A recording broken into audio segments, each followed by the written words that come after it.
पृथ्वीराज गरुड़ अपनी आशीर्वादित अमरता में कल्पों कल्पों से इस मृत्युहीन जरा का बोझ होता खुद की रचना के लिए खुद के ही नष्ट होने की करता हूं प्रार्थना।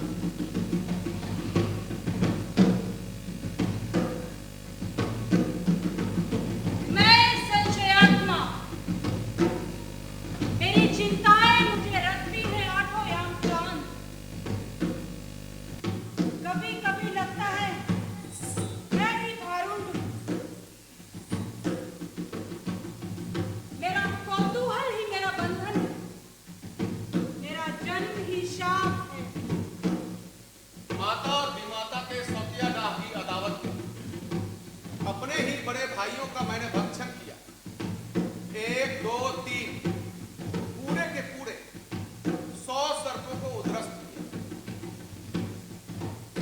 भाइयों की हत्या के पाप से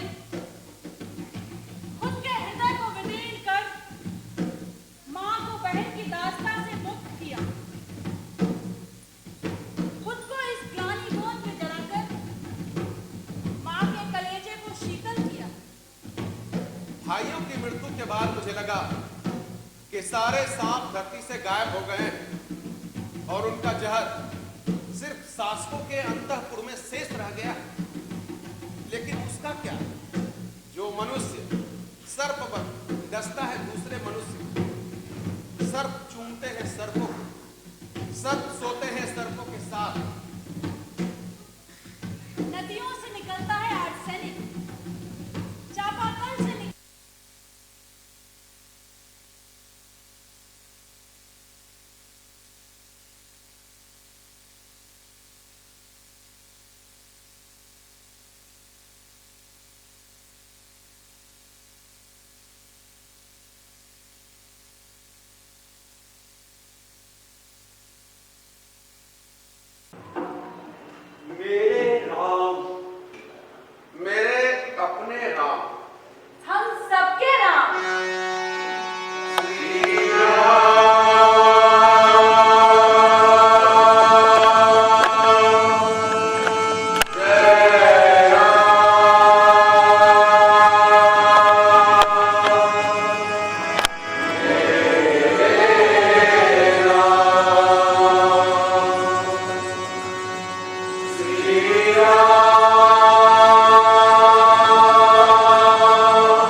अच्छा हुआ दीदी, यहाँ की तो रोज की यही राम कथा है। हर दिन पानी का एक सकाई टैंकर आता है। आवाज इतनी ज्यादा है कि थोड़ी ही देर में सारा पानी खत्म हो जाता है। जबकि आदेश यह है कि एक घर के पीछे मात्र एक ही डब्बा पानी मिलेगा और जो पीछे रह गया ना उसे खाली हाथ ही रोकना पड़ता है।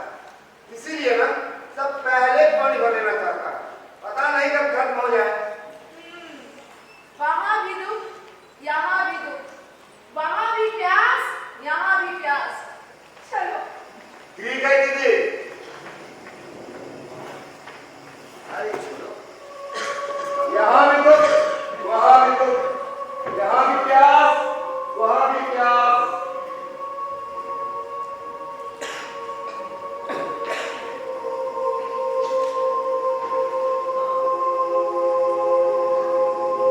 बादलों के अपने दुख है,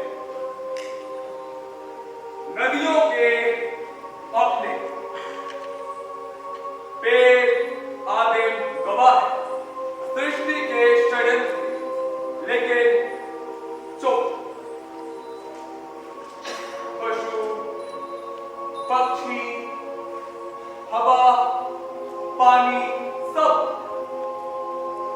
कुछ कह रहे हैं, लेकिन आदमी जो इसके सबसे करीब है उसे ही सुनना नहीं चाहता, सुनना नहीं चाहता, सुनना नहीं चाहता, सुनना नहीं चाहता, सुनना नहीं चाहता, सुनना नहीं चाहता, सुनना नहीं चाहता, सुनना नहीं चाहता, सुनना नहीं चाहता, सुनना नहीं चाहता।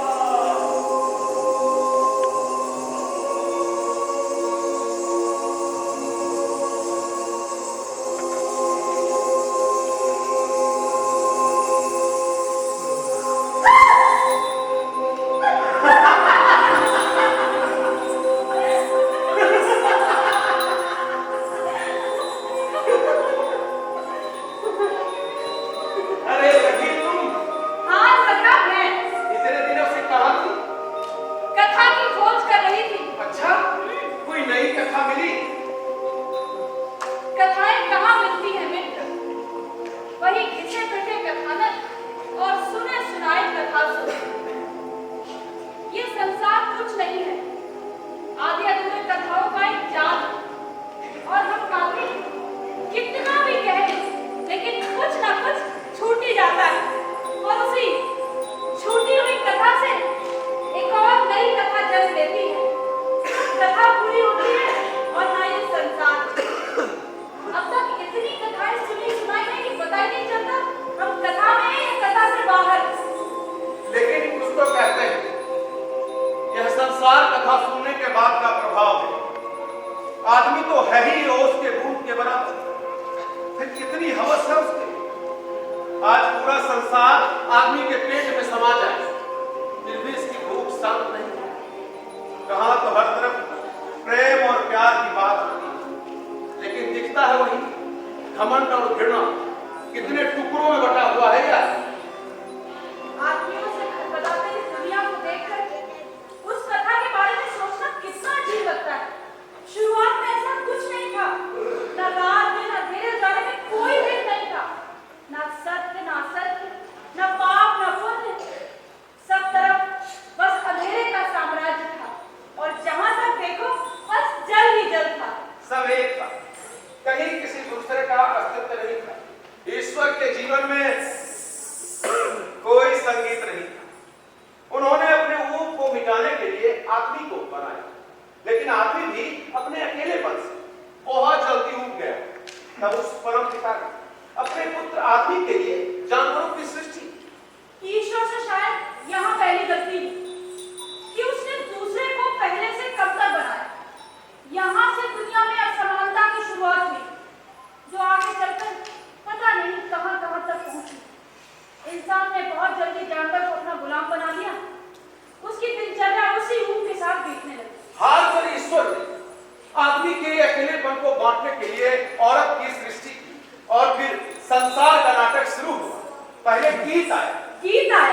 संगीत आए, संगीत आए, कविता, कविता आए, कथा आए, कथा आए, फिर हम जैसे काथिक आए, फिर हम जैसे कार्तिक आए, फूल आए, फूल आए, पक्षी आए, पक्षी आए, सूरज आया सूरज आया, और आया चांद।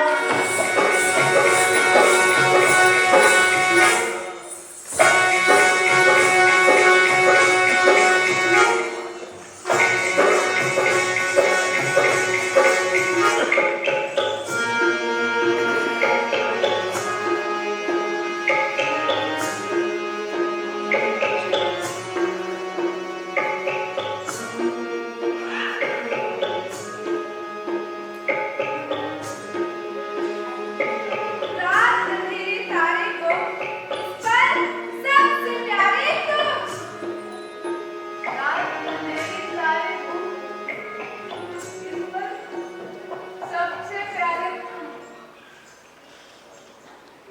रात में छत पर बैठ चाकू आप पलक मारते रहना जी को कितना सुकून से भर देता है। लगता है मन की सारी बेचैनी कोई मुझसे हर लेता है। समय का कुछ ध्यान ही नहीं रहता। कई बार तो रात बीत जाती है और कुछ पता ही नहीं चलता।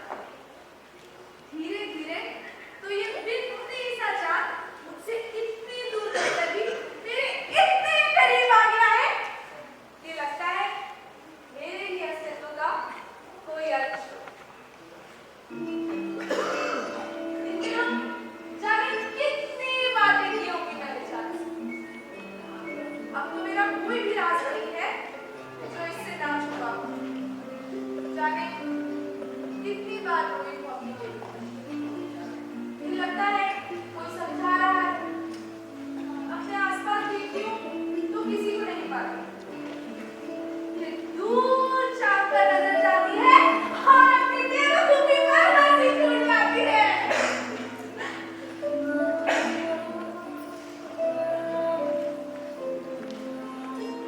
ये ना होता तो पता नहीं कब की घुटन से मर गई। कोई मिलता ही नहीं जिससे कुछ बात की जाए। शुरू में कितना बोझिल और उबाऊ हो गया था हमारे हौसले की खुली जिंदगी से सीधे आ लगा कि मेरे सारे पंख ही टूट गए। लगा कि मेरे सारे पंख ही टूट गए। कितनी बातुनी होती थी उन दिनों। अब तो जी ही नहीं करता किसी से कुछ बोलने।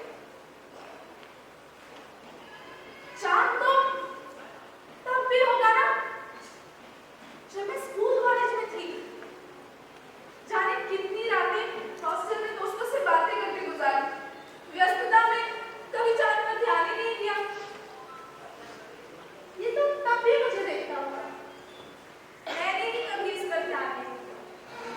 शायद उसी कमी को पूरा कर रही हूँ। दोस्त, देर से ही सही मुझे माफ कर दो। इतनी दूर क्यों हो? जरा पास आओ। देखो मैं सॉरी बोल रही हूँ। सॉरी जान, सॉरी।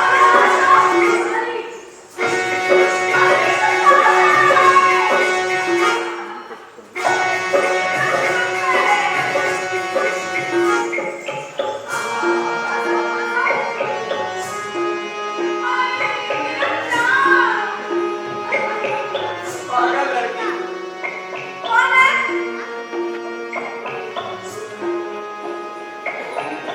कौन है उधर? कौन हंस रहा है? सामने आके हंसे तो बता दो। ये छुप छुप के क्या हंस रहे हो? अब हंसने के लिए भला किसी से छिपने की क्या जरूरत? मैं तो ये पी रहा था और तुम्हारी बात सुनकर हंसी आ गई। क्या पी रहे हो? सिगरेट? जी, सिगरेट।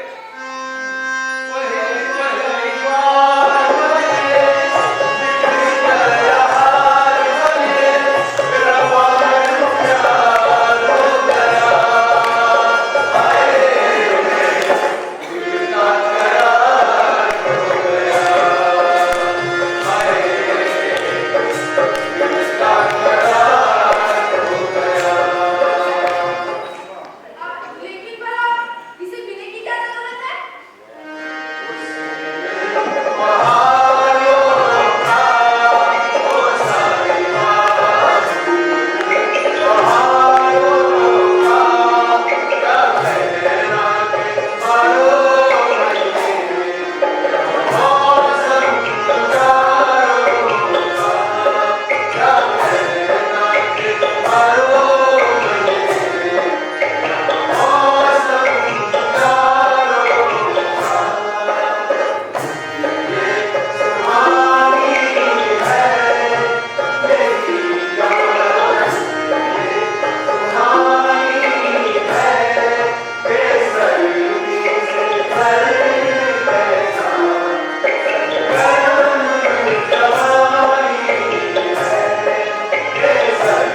बात की टेंशन? वो मेरा कोई दोस्त नहीं है ना। अच्छा, तो फिर इसे मैं तुम तक कैसे पहुंचाऊं? रुको।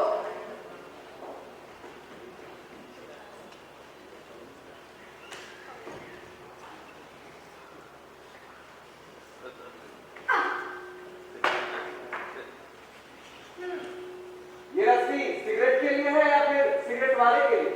फिलहाल तो सिगरेट के तो लिए। फिर सिगरेट वाला क्या करेगा? मैं क्या जानूं भला।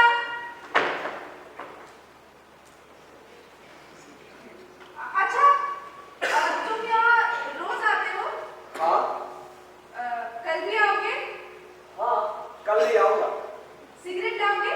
सिगरेट मैं क्या जानूं भला।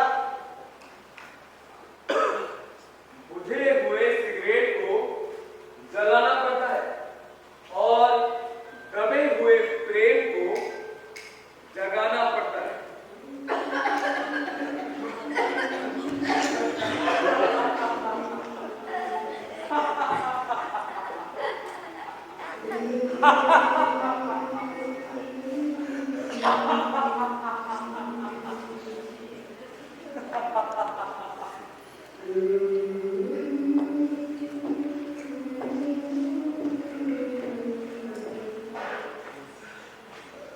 सिगरेट पीती लड़कियां चाय पीती प्रतीक्षा नहीं करती, सपने बुन लेती हैं।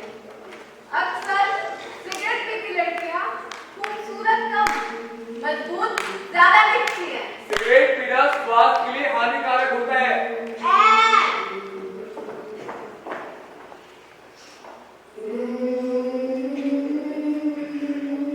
इश्क, मोहब्बत, प्रेम, तरोस्त्रो, मरोस्त्रा, लपेस्त्रा, मरोस्त्रो, सब ऐसे ही शुरू होता है। दीवानी, जुनून और फिर मोहब्बत। देखो देखो फिर से एक नई प्रेम कहानी जन्म ले रही है। ये लोग भी अब रोज मिलेंगे, कभी छत पे चांद तारों से बातें करते, तो कभी बागीचे में पेड़ों के छांव तले एक दूसरे में खोए हुए, तो कभी दूर नदी किनारे मछलियों को दाना फेंकते, तो कभी किसी तालाब के पानी में पैरों को डाले बंदूकों के झुंड से अठखेलियां करते हुए।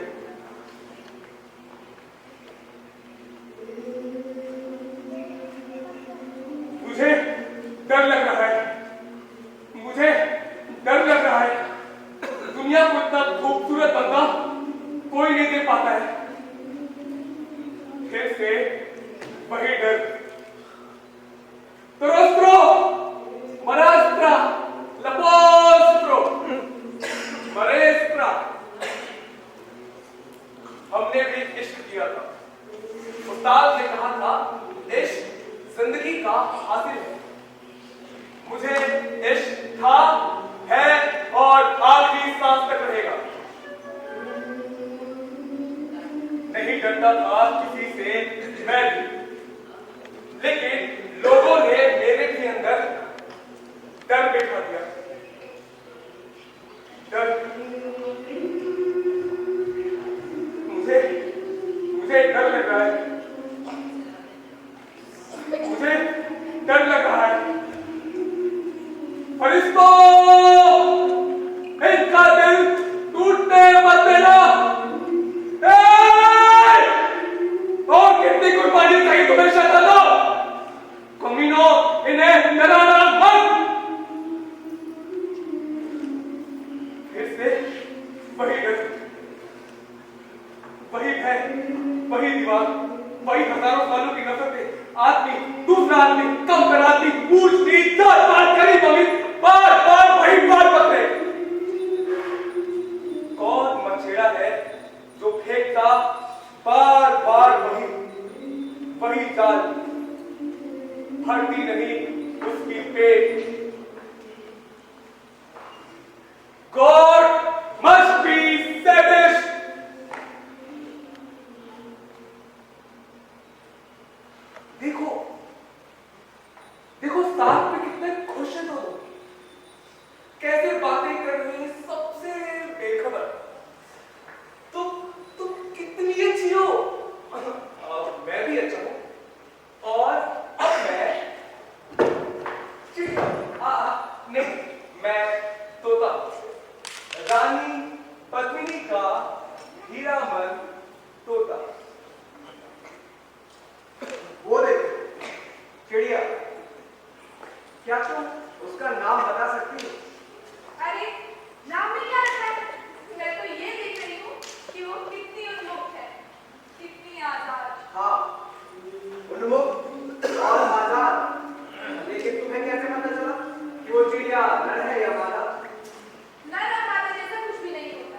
शायद अपना उन्मुख तोड़ नहीं पाती। पता नहीं, अब जब तुम कह रहे हो तो शायद तुम सोचते होगे। लेकिन उन्मुख आकाश में उड़ना कितना अच्छा लगता है। काश हमारा भी आकाश होता जिसमें हम दोनों उन्मुख उड़ते तो कितना अच्छा होता। मैं भी तो तुमसे यही कह रही हूँ, तुम ना बिल्कुल बुद्धू हो। जानते हो, मैं ना अक्सर छत पर आकर चांद से बातें किया करती हूँ, पर जब से तुम मिले हो मुझे तुमसे बात करना अच्छा लगता है। सच? हाँ सच। पता नहीं चांद क्या सोचता होगा। क्या सोचेगा? मैं भी तो चांद हूँ। अच्छा, हाँ, तुम रात हो और मैं तुम्हारा चांद।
अच्छा, अब तुम जाओ। सुनो भैया आवाज दे रहे हैं ना, तुम जाओ, जाओ भी, जल्दी जाओ, नहीं तो भैया छत पर आ जाएंगे। नहीं,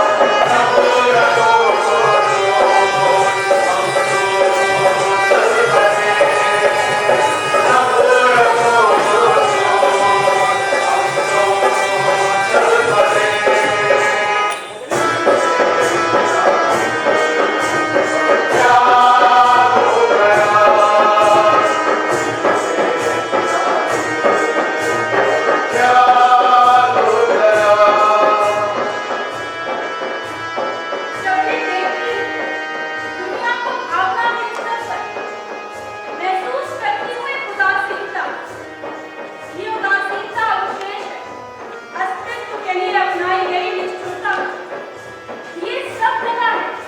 इस कथा से उस पहली कथा तक, अंत से आरंभ तक। गुड़िया! गुड़िया! गुड़िया! कौन था यहाँ अभी? कोई भी तो नहीं था भैया, मैं तो ऐसे ही छत पर चांद से बातें करते हुए कविता पढ़ रही थी। कविता पढ़ रही थी तू? मुझसे क्या छुपा रही है? यहाँ पर भी कोई था। कोई भी नहीं था भैया, आपको वहम हुआ होगा। वहम हुआ है? वहम हुआ है? ये जैकेट किसका है? पता नहीं। अभी मत बोल, मुझे सीधे सीधे बता कि हाँ कौन आया था, और मैं आखिरी बात पूछता हूँ, ये जैकेट किसका है? मुझे नहीं पता भैया कि ये किसका जैकेट है। पापा! पापा देखिए गुड़िया को। कौन है? कौन है वहां पर?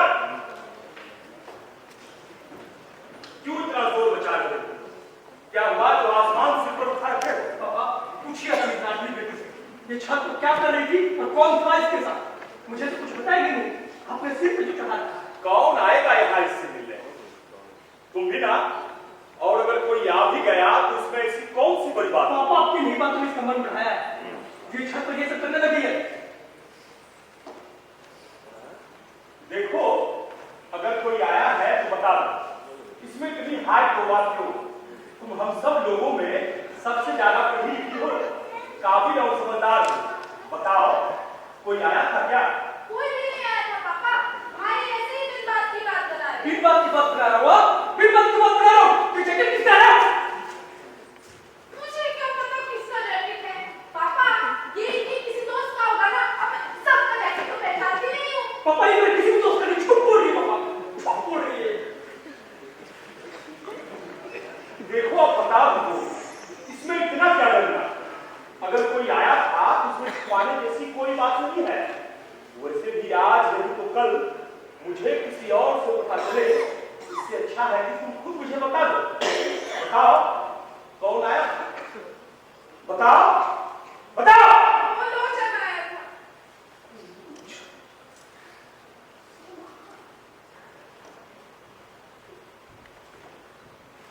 ये कब से चल रहा है? भैया मैं आपके बारे में सब कुछ जानती हूँ। आप ठीक से बात कीजिए। हम दोनों एक दूसरे को पसंद करते हैं।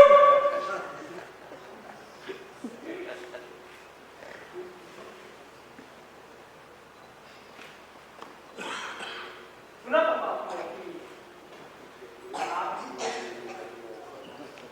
इसी दिन के लिए चले गए पढ़ने का समझदार होने की सलीके आदमी। देखिए इसका सलीका क्या सब करने लगी। क्या करते तुम्हारे क्या मतलब है? लोचन कौन है? अपने ही गांव का कोई है या बाहर का?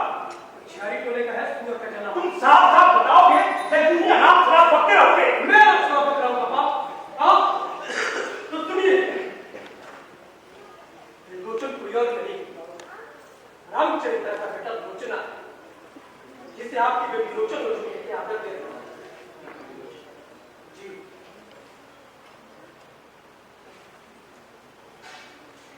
गुड़िया, तुम अंदर जा।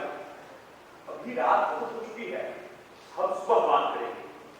जाओ, अंदर जाओ, जाओ।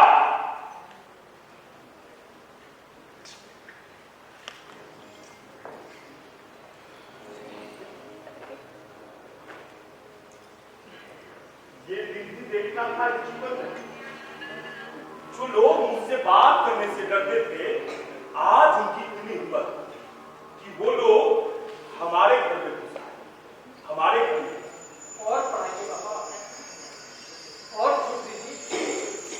मैंने पहले ही कहा था इसको शहर नहीं भेजते, हवा लग जाएगी। और आज आपने इसकी हिम्मत देखी। देखिए आप, गुड़िया ने ये सब करने से पहले हम लोगों के बारे में कुछ भी नहीं सोचा। खानदान की इज्जत मिट्टी में मिला है और इस फिक्रा का कुछ करना होगा। ये सब चरित्रा के लिए था। बोरिंग से मिलते पानी का असर है पापा। इसकी वजह से उसका और उसके बेटे का मन बढ़ गया है। गांव में तो सभी लोगों के पास तो ऐसी बोरिंग है जिसमें आज भी पानी आ रहा है। वरना गांव के सारे चप्पा कलकुए पोखर सब तो सूख गए। ठीक करते हो तुम, बिल्कुल ठीक। पहले सारा गांव हमारे यहाँ से पानी भरता था, और जब से उसके यहाँ बोरिंग हुआ है, तब से अधिकांश लोग वहीं से पानी पीते हैं। तो जो लोग जहाँ से पानी भरेंगे उसके प्रभाव में रहेंगे। पहले पानी की वजह से हमारे दरवाजे पर मजमा लगा रहता था, मजमा। और अब मछियारी टोले का कोई यहाँ छापने नहीं आता है। याद है पापा वो पिछला पंचायत का चुनाव, इससे उसमें लोगों को हमारे खिलाफ बताया था। उसे तो सबक सिखाना ही होगा पापा। वो अपनी औकात भूल गया। उसे वो दिन याद कराना होगा, वो किस तरह हमारे खेतों में मजदूरी किया करता था। मजदूरी, हाँ, सालों में 4 पैसे क्या जोड़ लिए, उनको चर्बी चढ़ाई है। उनको इतनी हिम्मत कैसे? जाओ, बुला कर लाओ। यही दांत साले का तेल निकालते हैं तेल। जाओ, बुला कर लाओ। जी पापा।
डोर ला दी मालिक।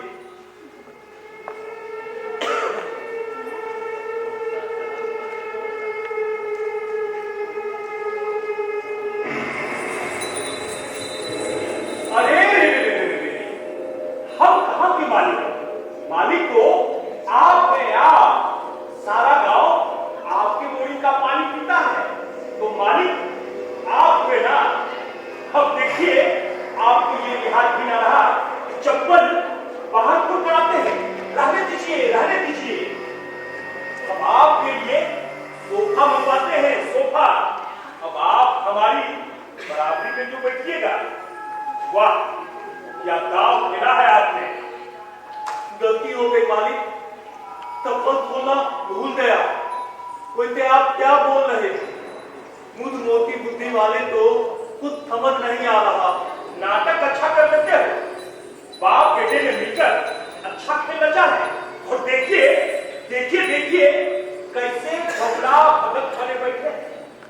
और कान खोल कर सुन लीजिए, पानी अगर सिर के ऊपर गया तो मैं कुछ भी कर दूंगा, कुछ भी। आज भी मेरे देह में वही खून दौड़ रहा है। तुम्हें याद है ना कैसे इलाके के लोग मेरा नाम सुनकर धोती में मूत दिया करते थे। 3-3 कोस तक कोई भी पहलवान मेरे सामने जंगल में टिक नहीं पाता। मालिक आप ये क्या कह रहे? मुझे कुछ भी समझ में नहीं आ रहा। मेरा बेटा और आप इस खेत की बात कर रहे हैं, मुझे बताएंगे?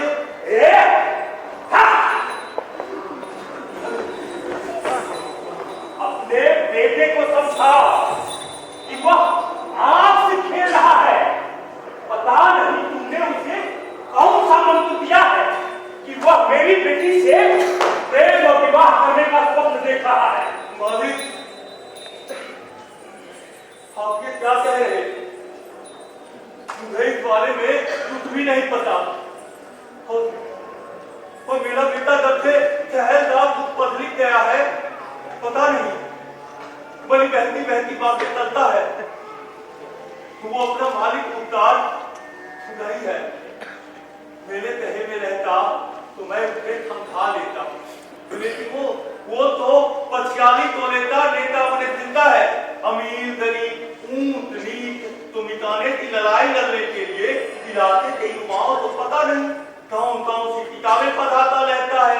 जब चमड़ी उठेरी जाएगी ना, तब शायद दिमाग सारी एक निकल जाएगी। नेताई और आस्ती का सारा और तुम भी गांव छोड़कर फिरत हो जाओगे बुढ़ापे में। ऐसा तुम मत दीजिए रहा, मैं कहा जाऊंगा। कुछ भी जबरदस्ती मत कीजिएगा। इलाके के छाले पिछले नेताओं का हाथ छल पर, ये तो आपको पता ही होगा। बहुत अलावा होता है। मैं तो कहता हूँ शांति से बात तो सुधाइए, जिससे कि आपकी भी बात रह जाए और उसकी भी ना। बिल्कुल ना। हम अपने इज्जत के साथ कोई समझौता नहीं करते। बलिदानों से पाला है हमने अपनी विद्या। मैं भी अपने बेटे को नहीं छोड़ सकता। एक ही तो बेटा है, बुढ़ापे की लाठी।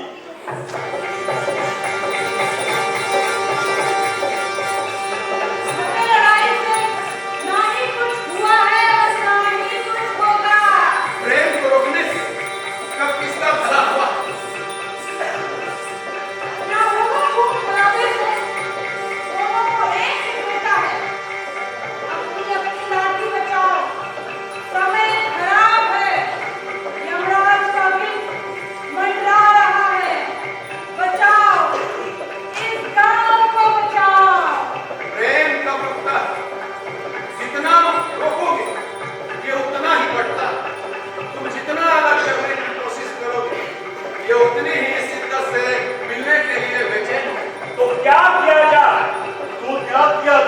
हम सब लोग हैं कठपुतलियां।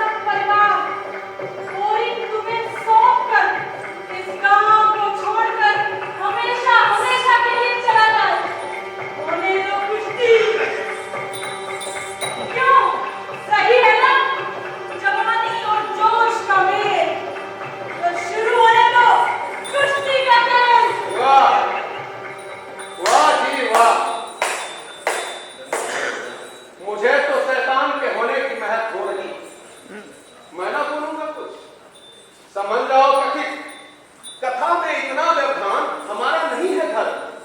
हाँ, ये ठीक रहेगा। कुश्ती में भरा सूजा से कौन जीत सकता है? इस तरह से सांप भी मर जाएगा और लात भी। तो ये तय रहा, इस बार के कुश्ती के मुकाबले में सूजा और लोचना होंगे आमने सामने। अगर लोचना जीता तो ब्याह होगा, और अगर सूजा जीता तो तुम अपना बोरी हमें सौंप कर परिवार समेत गांव छोड़कर फिरत हो जाओगे। नहीं, मन तो गला हुआ है दर्द से, लोचना और कुश्ती, लेकिन और कुछ उपाय भी तो नहीं है। सिया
जैसे जैसे रोशनी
विरह पर विरह के गांठ पर गांठ उड़ गए उड़ते उड़ते तितलियों के रंग, खो गई जागते जागते जुगनुओं की रोशनी।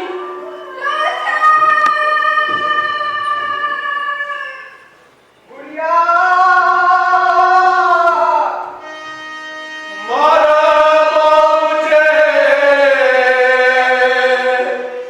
सुगा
दूसरे चरण में जीतने के बाद लोगों को पहली बार विश्वास हुआ था कि वो भी जीत सकता है। उसी विश्वास के साथ उसने तीसरे चरण में स्टार्ट कर दिया। दोनों पक्षों के शोर में गांव का उत्साह गूंज उठा और लोगों की दिलचस्पी जो अब तक के बाद कर चल रहे थे कि सब कुछ एक तरफा सूरज के पक्ष में है, अब खेल में बढ़ने लगी। जो लोग सूरज को अपना शुरू में खेल देखने के लिए आए, अब वो भी लोचन के दूसरे चरण में जीतने की खबर सुन अपना अपना काम छोड़ कुश्ती का मुकाबला देखने चले आए थे। सबकी नजरें एक ही गांव और एक ही टीम में टिकी थी। ऐसा लग रहा था ये मुकाबला लोचन और सूरज नहीं लड़ रहे हैं बल्कि पूरा गांव लड़ रहा है।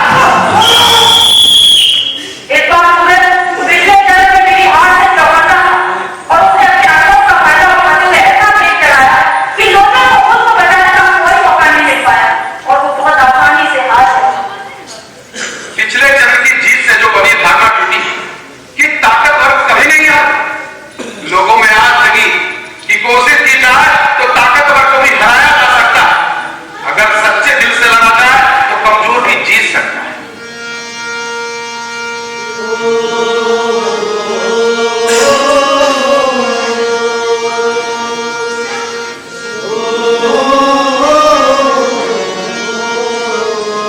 लोचन के हाथ से ही सब लोग मायूस हो गए और अपने भाग्य को कोसने लगे कि वो हारने के लिए ही पैदा हुए, जैसे उनके मूर्खे हारा करते थे, वो भी वैसी ही हार मेरी अभिशप्त है। लोचन की जीत से जो प्रत्याशियों में भी लोगों में उम्मीद थी, वो धीरे धीरे मायूसी में बदल गई। दूसरी तरफ सूरज के खेने के लोग उसके जीत को लेकर सुनिश्चित थे।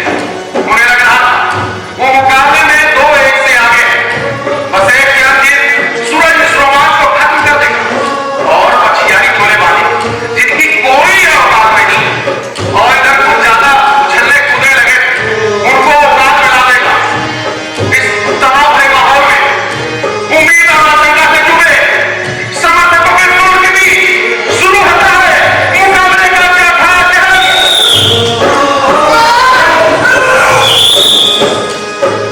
सब लोग अपनी सांस रोके बिल्कुल डोले की तरह ध्यान लगाए। ऐसा लग रहा था कि मैदान में होने वाली हर आहट लोग आंखों से देख ही नहीं बल्कि सुन भी रहे थे। हर चौपट में ऐसा लगता कि दर्शक उठा पड़ता रहे।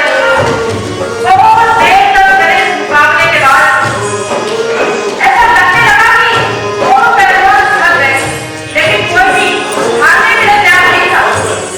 और तभी लोचन ने सूरज को पराजित किया। सब तरफ थोड़ी देर के लिए चुप्पी छा गई। कोई भी ये यकीन करने को तैयार नहीं था कि लोचन जीत सकता है या सूरज भी हार सकता है। चौथा चरण बहुत ही घनघोर, जैसे आकाश में मेघ छाए हो और बादल इधर टूट कर गिरा और शुरू हो गई धारासार बारिश। लेकिन तभी हवा उठ बादल को किसी और तरफ उड़ा ले जाती है और मेघ उस ओर बरसने को गए दिखते हैं। ऐसी ही हालात कुछ पहलवानों की भी हो गई। कभी ये चित्त हुआ तो कभी वो। जो ताकतवर है उसके लिए कोई नियम नहीं होता। जीवन हो या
जाते थे। मेरी तबीयत खराब होने पर आप शहर से डॉक्टरों की पूरी टीम बुला लेते थे। और आज मैं जलती रही, तड़पती रही, तो आप मुझे कमरे में बंद कर तेज आवाज में मंत्रोच्चार करने लगे और भैया जोर जोर से घंटा बजाने लगे ताकि मेरी चीख दब जाए। मुझे हमेशा चुप कराया गया, कभी प्यार दुलार की आड़ में तो कभी खानदान के मान सम्मान का वास्ता देकर, यहाँ तक कि मुझे ऊंची आवाज में बोलने पर भी टोक दिया जाता था। मेरी आखिरी चीख को भी बाहर नहीं आने दिया। आपने कितनी चतुराई से मां को ननिहाल भेज दिया। दुनिया कितनी बदल गई, लोग कहां से कहां चले गए, लेकिन आप वहीं के वहीं रहे, अपने को जरा भी ना बदला। मैंने आपका हर फैसला माना पापा, लेकिन आपको मेरे एक फैसले से इतनी दिक्कत हुई कि आपने मुझे हमेशा के लिए खत्म कर दिया।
अंधेरा इतना है कि कुछ सूझ नहीं रहा।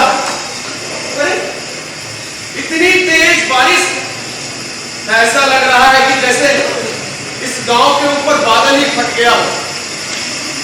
बारिश नहीं होते होते होने लगी तो इतनी हो रही है कि लग रहा है पूरा गांव ही डूब जाएगा।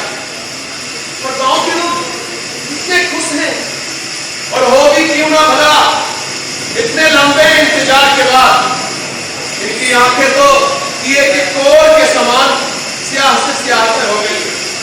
और ये लोग घरों से निकल बारिश में झूम रहे हैं, और बारिश ऐसी कि थमने का नाम नहीं ले रही है।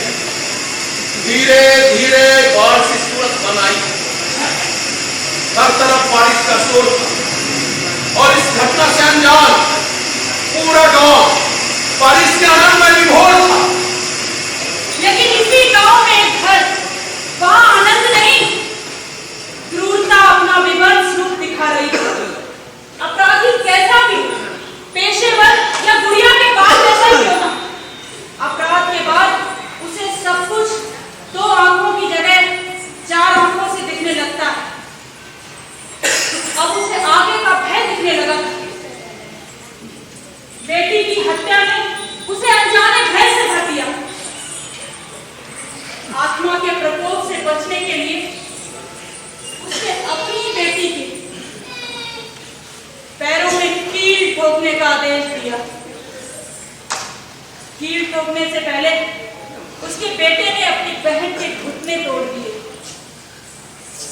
जिसकी आत्मा वापस ना आ सके। और उस समय गुड़िया की सांसें चल रही थी। पता नहीं क्या सोची होगी बाप भाई और सारे मानवीय संबंधों के बारे में। गुड़िया के बाप ने गुड़िया की लाश को पानी में बहा दिया।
लोग उसे सच मान रहे हैं।